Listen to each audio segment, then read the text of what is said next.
नमस्कार। अब एक क्वेश्चन है जिसपे बच्चे बहुत कंफ्यूज हो जाते हैं कि जैसे मान लीजिए हमारे पास, ये ध्यान रखिएगा, ये क्वेश्चन आपका आ सकता है, इतना ध्यान रखिए। और बहुत सारे बच्चों को अलग अलग वीडियो में समझ में नहीं आया है। जैसे मान लीजिए हमारे पास दो ट्रायंगल दिया हुआ है, ए बी सी। ये सीबीएसई के लिए है, पी क्यू आर। ये दो ट्रायंगल दिया हुआ है।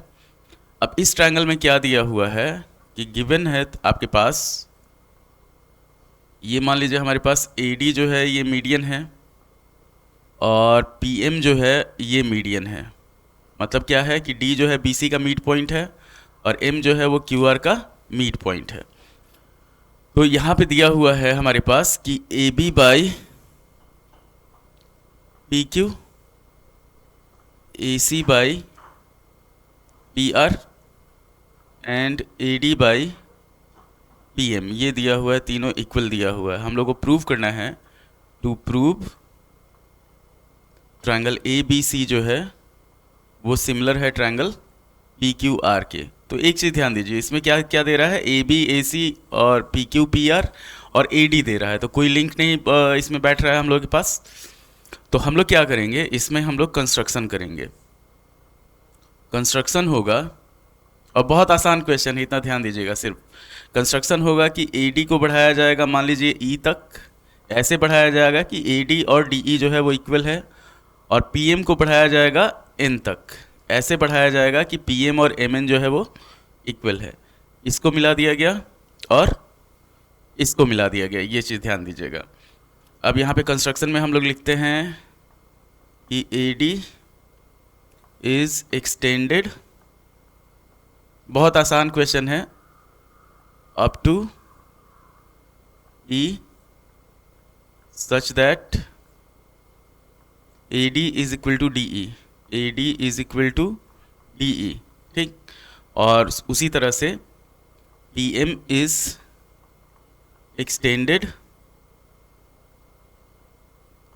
Up to M such that P M is equal to M N. बुझे? तो ये हम लोगों को क्या किया गया है, हम लोग ने इसका कंस्ट्रक्शन किया है। अब एक चीज़ ध्यान दीजिए, यहाँ पे ये दोनों ट्रायंगल जो होगा वो कॉन्ग्रुएंट होगा, ये ट्रायंगल और ये ट्रायंगल, ये ट्रायंगल और ये ट्रायंगल। तो यहाँ पे हम लोग लिखेंगे कि बाई एस ए एस, ये ध्यान दीजिएगा, ये एंगल इसके बराबर, ये एंगल इसके बराबर। तो यहाँ पे by S A S triangle A B D जो होगा, ए बी डी, ये कॉन्ग्रुएंट हो जाएगा हमारे पास ट्रायंगल ई सी डी के, ई सी डी के। इससे क्या होगा, A B is equal to C E हो जाएगा, A B is equal to हो जाएगा हमारे पास ई सी। और उसी तरह ट्रायंगल पी क्यू एम जो होगा, पी क्यू एम, ये कॉन्ग्रुएंट हो जाएगा हमारे पास ट्रायंगल एन आर एम के, ट्रायंगल एन आर एम के। तो इसमें क्या होगा, इसमें हमारे पास हो जाएगा P Q is equal to N R, P Q is equal to N R, इतना ध्यान रखिएगा। एक और चीज़ मान लेते हैं हम लोग, ये एंगल 1 हो गया, ये एंगल 2 हो गया, ये एंगल 3 हो गया, ये एंगल 4 हो गया। तो यहाँ पे क्या हो जाएगा, यहाँ पे हो जाएगा हमारे पास angle 1 is equal to angle 2, और angle 3 is equal to angle 4, ये हो जाएगा। इतना ध्यान रखना है आपको। अब हम लोग क्या करते हैं, बड़ा वाला ट्रायंगल लेते हैं कि in triangle A C E और P R N, in triangle A C E, यहाँ पे हम लोग ले लेते हैं कि in triangle A C E and triangle P R N, हमारे पास हो जाएगा कि A C by P R, A C by P R is equal to C E by R N, C E by R N is equal to हो जाएगा हमारे पास A E by P N. Reason जो होगा, reason ये होगा कि A सी जो है, ए सी और पी आर तो दिया ही हुआ है, ई सी जो है, जैसे हमारे पास है A C by P R is equal to, A B की जगह पे हम लोग सी ई लिखे हुए हैं, तो A B by A C by, ये हो गया हमारे पास A C by P R, तो ये हो गया ए पी बाई, यहाँ पे हुआ ए सी बाई पी आर, उसके बाद सी ई के जगह पे हम लोग लिखेंगे A B by P Q, और इसके जगह पे A E by P N जो है ये हो गया हमारे पास 2AD बाई 2PM। ये चीज़ इसी को हम लोग यूज किए हैं। तो by side side side triangle ACE जो है ये हमारे पास सिमिलर हो गया ट्रायंगल PRN के, PRN, इतना ध्यान रखना है आपको।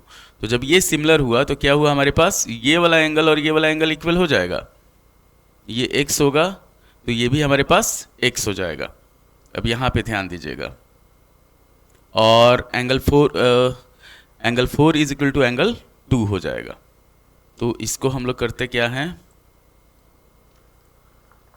यहाँ पे हो जाएगा हमारे पास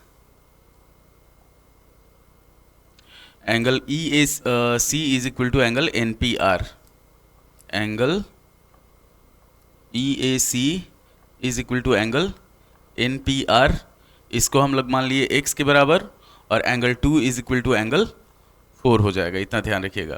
तो angle 2 is equal to angle 4 हुआ, तो 2 किसके बराबर है, 2 है हमारे पास एंगल 1 के बराबर, और 4 जो है वो एंगल 3 के बराबर है। ये हमारे पास इक्वल हो गया। अब फिर हम लोग बड़े ट्रायंगल में चलते हैं। यहाँ ध्यान दीजिए कि 1 + x और 3 + x बराबर हो जाएगा। अब हम लोग बड़ा वाला ट्रायंगल ले लेंगे कि in triangle ABC and triangle PQR, यहाँ पे क्या हुआ, यहाँ पे हो गया हमारे पास कि AB by PQ is equal to AC by PR हो गया, और सेकेंड हो गया हमारे पास angle BAC is equal to angle QPR। Reason दे देंगे कि angle 1 + x is equal to angle 3 + x। Already हमारे पास यहाँ पे दोनों हम लोग प्रूव किए हुए, ये x हो गया, ये 1 + 1 इज इक्वल टू 3 हो गया। तो बाई ये हो गया हमारे पास साइड एंगल साइड से ट्रायंगल ABC जो हुआ ये सिमिलर हो गया ट्रायंगल PQR के। एक चीज़ ध्यान दीजिए, अब हम लोगों ने क्या किया है, इसमें बहुत आसान तरीका है, और ये मेरा एक स्टूडेंट कल पूछा था कि जैसे देख लीजिए यहाँ पे ये ट्रायंगल और ये ट्रायंगल सिमिलर है, ये भले कॉन्ग्रुएंट है, ये ट्रायंगल और ये ट्रायंगल कॉन्ग्रुएंट है। कॉन्ग्रुएंट हुआ तो ये वाला इसके बराबर हो गया, और ये जो साइड हुआ PQ जो हुआ वो RN के बराबर हो गया। उसके बाद कॉन्ग्रुएंट हुआ तो 4 बराबर 3 हो गया, और 2 बराबर 1 हो गया। फिर हम लोग क्या किए हैं, ACE और PRN को हम लोग सिमिलर किए हुए हैं। तो जब सिमिलर करेंगे तो सिमिलर हो गया तो क्या होगा, ये एंगल और ये एंगल इक्वल होगा, तो ये दोनों x हो गया, तो 1 बराबर 2 है और 3 बराबर 4 है। जब सिमिलर होगा तो हमारे पास 2 बराबर 4 हो जाएगा, इतना ध्यान रखना है। तो 2 बराबर 4 हुआ तो 2 किसके बराबर है, 1 के बराबर है, और 4 जो है वो 3 के बराबर है। तो 1 + x is equal to 3 + x हो गया। तो उसी पे हमारा जो ये ट्रायंगल है ये आपका सिमिलर हो गया, ट्रायंगल ABC और ट्रायंगल PQR जो है वो सिमिलर हो गया। उम्मीद है आपको वीडियो पसंद आया होगा। लाइक करें, शेयर करें, सब्सक्राइब करें। धन्यवाद। ये 100% श्योर क्वेश्चन है, एकदम ईजीएस्ट वे है आपको कोई भी क्वेश्चन समझाने के लिए।